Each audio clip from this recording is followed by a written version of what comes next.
Since the free agency signings have came and went, well, the majority of them anyways, and there's not a lot to talk about right now, I decided to go over each and every NHL team and tell you all who my favorite player is.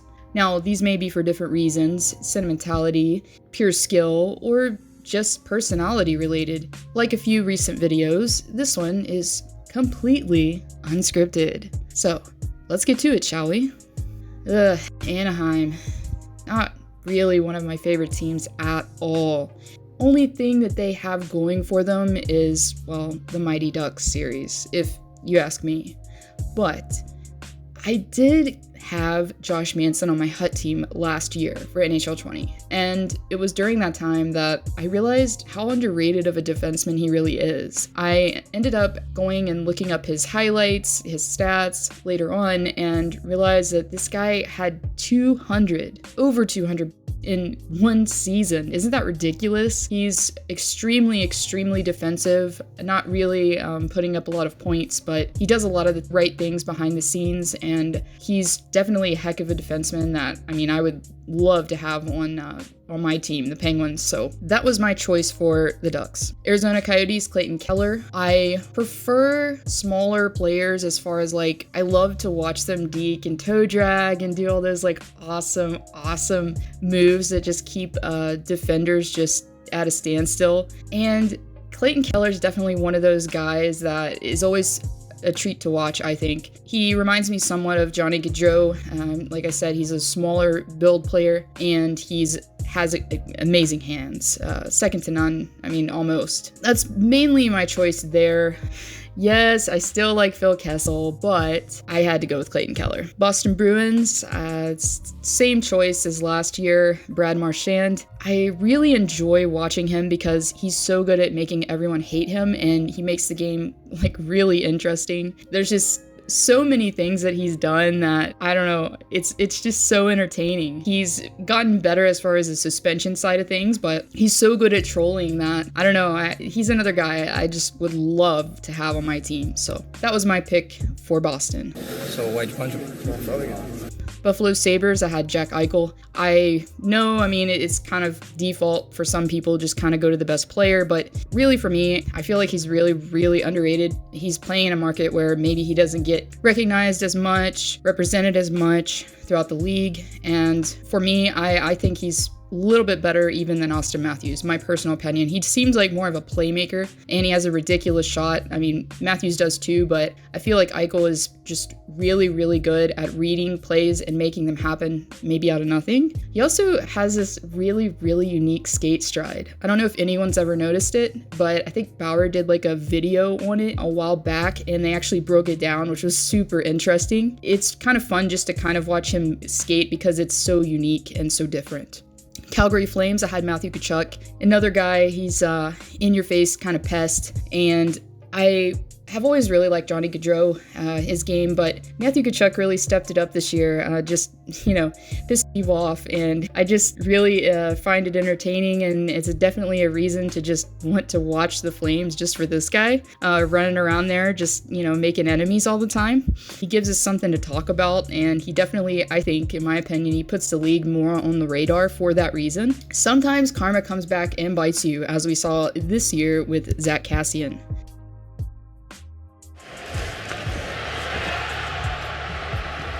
Honestly, how crazy. Now, when the puck went in, it showed zeros on the clock, but there was still time left. Carolina Hurricanes, I had Jordon Staal. This one's kind of a no-brainer. It's the same as last year. When I started really following the Penguins, Jordon Staal was on the team, so I kind of formed maybe a sentimental attachment because of that reason. And obviously he was on the 2009 Stanley Cup winning team. In my opinion, I think he's one of the best captains in the league. I think he's just a really great leader. Yeah, he's an unbelievable guy with a great character. His work ethic on the ice is, you see it in the way he plays. It's unbelievable. He leads by example. He's not flashiest guy out there, but as Sidney Crosby once said, once he gets that Gronk buddy going, he can't be stopped. So definitely great at the two-way game and just an all-around team player. What about the Gronk on the 5-on-3? How well did he play? He's got a great He's got a great presence in front of the net. I mean, he gets that big Gronk body going there. It's hard to move him. Chicago Blackhawks had Patrick Kane. Smaller player, he has great hands. He's, Showtime. I mean, come on. He's always been one of my favorite players, probably because he's like the best American player right now. In my opinion, he still is. That has been a big reason as well. Colorado Avalanche, I had Cale Makar. I really thought this guy was just going to take off. Once I saw him in the playoffs for his debut, I think he played maybe 4 or 5 games, but it was enough to see that this kid, I mean, he can skate. He has just offensive gifts that are off the charts.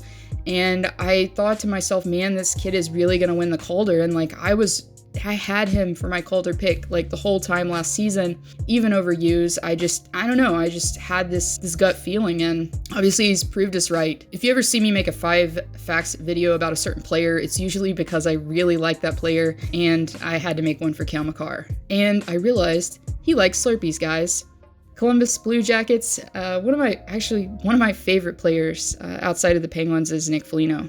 I've always admired the way that he's such a good leader and the way that he can rally the troops, pun intended, on ice, because he is so willing just to stick up for his teammates, just to do the little things that really make a team successful. He's not afraid to block shots, hit guys, like I said, drop the gloves. He's gritty. He plays a blue-collar work ethic type of game that I really like personally. And he's also just a great person. I've been to Nationwide several times. It's one of the reasons why I kind of have grown to like the Jackets, believe it or not. But he does like these really funny pizza or Papa John's pizza commercials, and he does them to raise awareness for cancer. One of the reasons because of his mom passing away. So definitely a guy that does things off the ice as well. Dallas Stars, I wasn't too sure who to pick. I wouldn't say that I don't like Dallas. It's just I don't really pay attention to Dallas, if that makes any sense.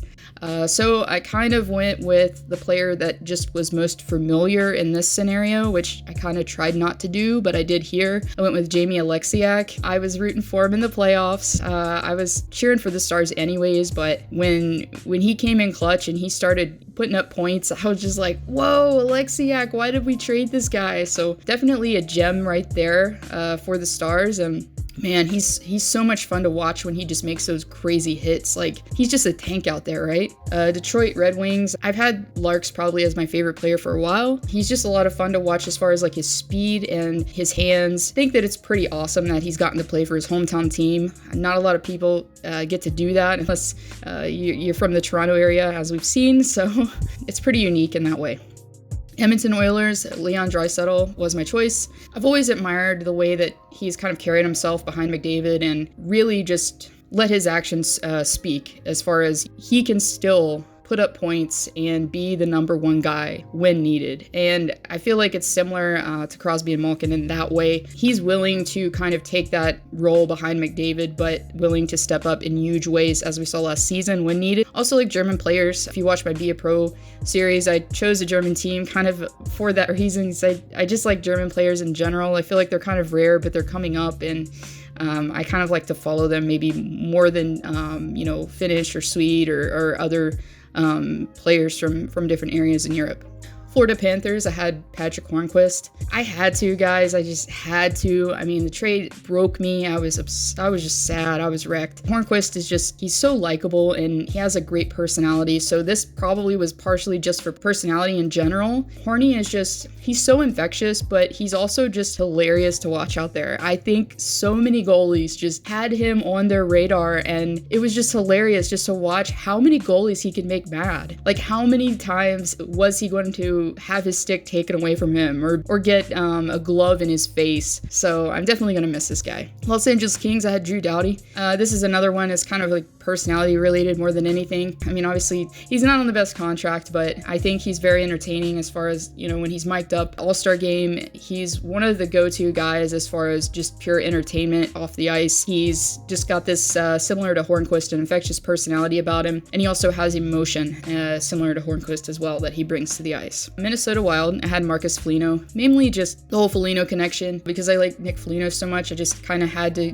default here to Marcus Foligno. I've always found it very interesting though how Marcus is he plays for Team Canada as far as like the nation he represents, and his brother Nick plays for Team USA, so I always found that kind of interesting, that dynamic there. And he's definitely more of I think, a grittier, more of a sandpaper type of player, a little bit more than his brother, but not by much, because they both, in my opinion, I think they play a similar type of game.